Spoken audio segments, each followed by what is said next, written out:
तौबा।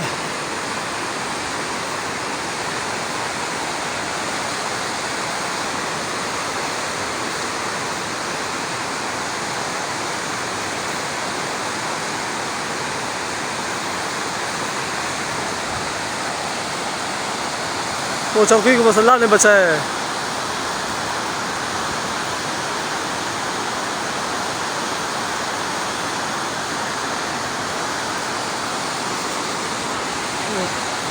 बस भाईजान आगे नहीं जाओ, खतरा है आगे।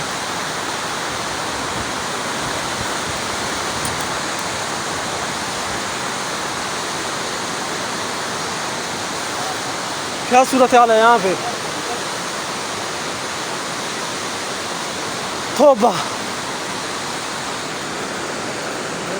देख सकते पुल बिल्कुल ही ख़त्म हो चुका है। अभी यहाँ पे पुल था एक, बस आगे नहीं जाओ, कुछ पता नहीं गिर सकता यार ये।